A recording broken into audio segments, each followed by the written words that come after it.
Shopping with toddlers can be a hassle. Preschoolers too. If you're struggling with your little one, I have some tips for you for your next shopping outing that will hopefully make it go much more smoothly for everybody involved. All right, let's get to it.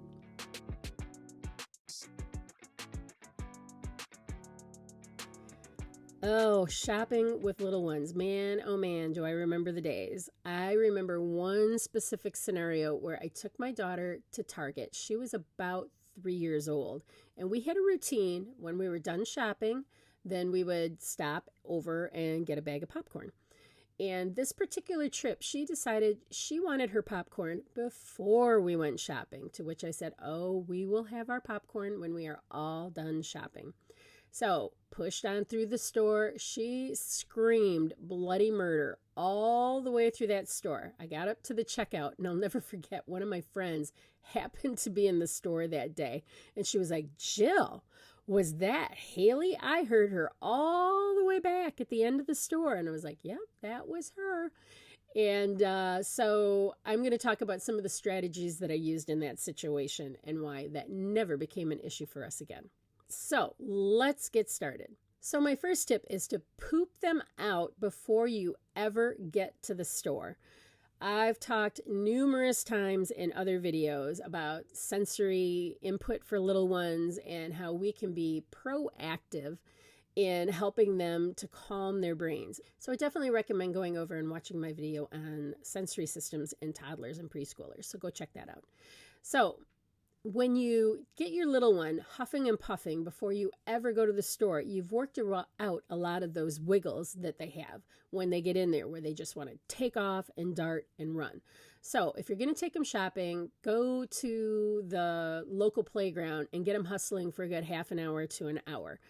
Take them outside in the backyard and get them running, get them jumping. Remember, it's about the intensity of the input that they're getting. So if you're going to go someplace where they're going to have to be contained or stay near you, you want to work out that need for exploration and input early on. So get them out there, get them moving before you go to the store.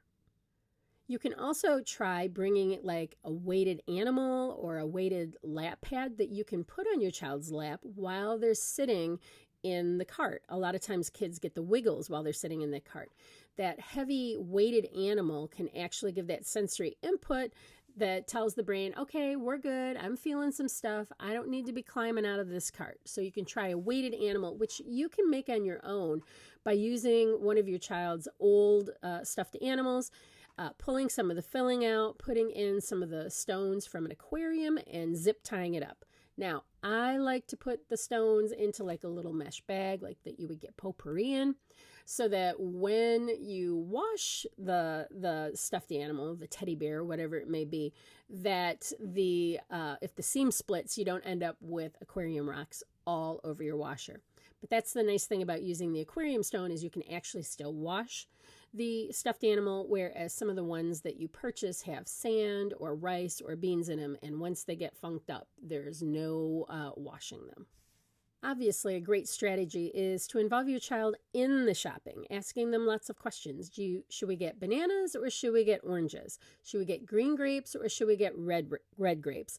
Involving them in the activity is not only great for their learning, their language, their understanding, all of those wonderful things, but you're sharing control with them, you're getting them input, you're making them a part of it, so they're still getting your attention. So actively engage them in the shopping process and start that from a really young age so that they know, when I go shopping, my mom's going to ask me lots of questions. I'm an active participant in this activity, not just somebody that's getting pushed around in a cart. So this next tip, I wish I had done this one when my kids were little. Save rewards for outside the store.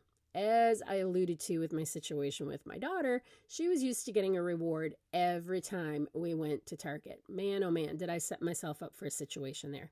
So when you save rewards until you get home, it helps to assure that your child might learn some emotional regulation to be able to handle that waiting period until you get home, to know that that's when the reward comes. So this next one is something that I wish I had done early on with my little ones, and that is don't buy them something every dang time you go to the store. I remember I would come home after going to the store and the kids would run up to the door. What did you get us? Because I did. I got them something, a sucker, a bag of popcorn, something silly, something small. But I did it every single time. Well, then this became this pattern that they were coming to greet me, but they are only coming to greet me at the door excitedly because they thought I had something in my bag. So we started doing kind of what we call an intermittent reward system. Sometimes they got stuff. Sometimes they didn't get stuff, but we always got a big hug from mom when she walked through the door. So don't feel like you have to get your child something every single time that you go to the store. You're setting them up for the expectation that that is the norm, that they will always get something when they go to the store. And that will become very problematic as they get bigger, older, and louder. Now, if you have a little one that doesn't like staying in the cart, you want to give a boundary early on. Are they going to understand it when they're super little? Not necessarily, but over time and with practice and repetition, they will eventually learn what you mean by this boundary. For example, I shop with kids who stay near the cart. So if your little one is prone to running, they're standing next to the cart and then they dart off. When you go to get them, saying to them, oh, what a bummer, kids who run have to sit in the cart, and put them in the cart, which is not going to be fun for them or for you.